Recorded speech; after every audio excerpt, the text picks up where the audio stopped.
Well,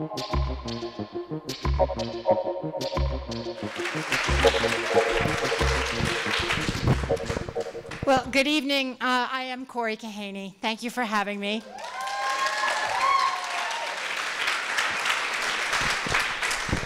I confess the last time that I was in your wonderful state, I was performing at the Aspen Comedy Festival, and it was a very exciting time for me. It was also a particularly strong year for women. And as part of the festival, they would give a Lifetime Achievement Award to a comedy luminary, and this year in particular was Jerry Lewis.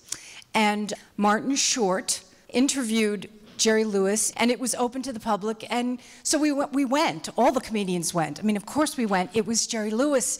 He's a legend. He's an icon, and it was a very weird interview. I mean, he spent the first half hour talking about how much he regretted the way things ended with Dean, and it was just a cry fest. And then Martin was trying to lighten the afternoon, and he said, who are your favorite female comedians? And Jerry Lewis said, none. And well, you know, we all thought as comedians, oh, this is just going to be a joke, and he's going to renege on the, you know, slightly misogynistic statement, and he'll, you know, pull the rug out and say, just kidding. But he didn't. And it got very weird. The room got very strange, and even Martin Short tried to bail him out. And he said, well, surely Lucille Ball was one of your favorites, and he said no. He said, when I see a female comedian, I'm turned off because I see her as a baby-producing machine, and I don't like seeing her up there. And I realized that what Jerry Lewis said out loud wasn't just the ramblings of a senile old man. He was actually reflecting what a lot of men in my profession say, feel, think, and perhaps, you know, don't say publicly, but they truly believe this. And it sent me on a journey.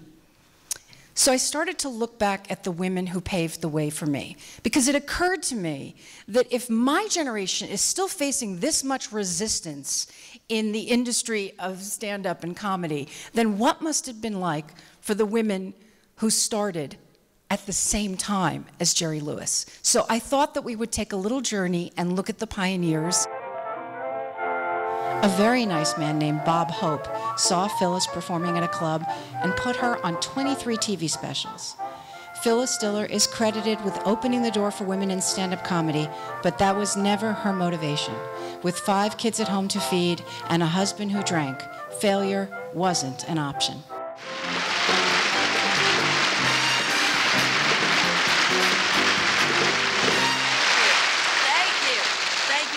I am excited to be here with my dear old friend Norm Crosby, and I'm also depressed. The doctor wouldn't take my check dated next week.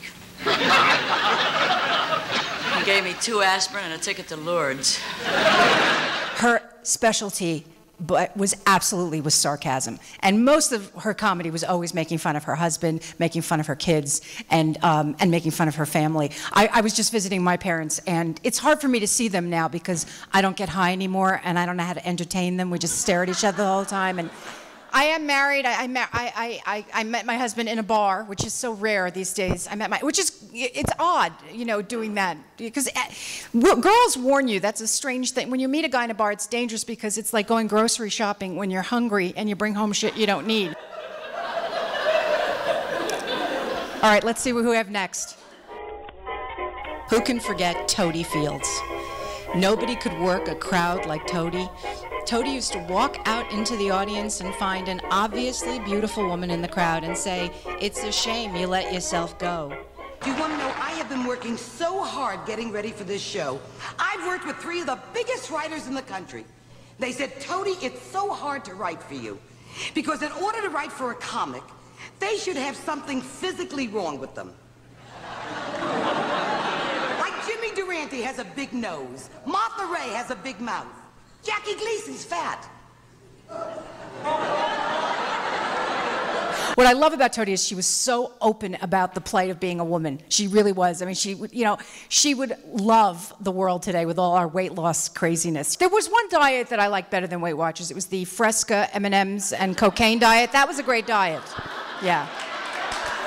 But you can't do that anymore. You can't. You can't find Fresca. So, all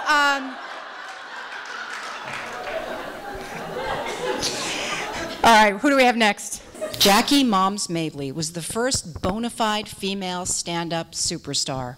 At her peak, she was making $10,000 a week, and this was in 1962. Moms was a huge presence in the fight for civil rights in America. Ladies and gentlemen, at this time, we are proud to announce the motion picture debut of America's most talented, most beautiful, most exciting, most glamorous female superstar. Oh, man, don't be no fool. Moms could spot white comedians in the audience in Harlem with pen and paper in hand, and she had no problem confronting them about stealing material from her fellow black comics. I like to save the best for last. Here's the last. Jean Carroll did the Ed Sullivan Show 21 times. She was the comedian who showed the world that a woman could be smart, elegant, refined, and funny. My little girl came to me, she said, Mommy, I want somebody to talk to, I want a dog. You see, and she knows how to talk to dogs. So, of course, I really didn't want a dog in the house, but to my kid, I wouldn't say no, because she hits. So I have 2 kids. I have a daughter from my first marriage, because I like souvenirs. And now listen, this is not a self-help seminar, but I will tell you this. This is the only piece of advice that I once received, and if it helps you, I'd love to share it. You should never badmouth your ex to your kid. Never do that. Don't badmouth your ex to your kid, because if you do, then you ruin the moment when they figure it out all by themselves. And it's a nice moment. Yes.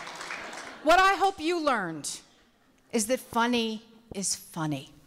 And I'll tell you what I learned, because I didn't really understand what this journey for me was about. But what I learned was that I am all of these women. And yes, these women were pioneers, and they did pave the way for me, but they didn't do it for me. They did it for themselves. And that was the lesson that I needed to learn.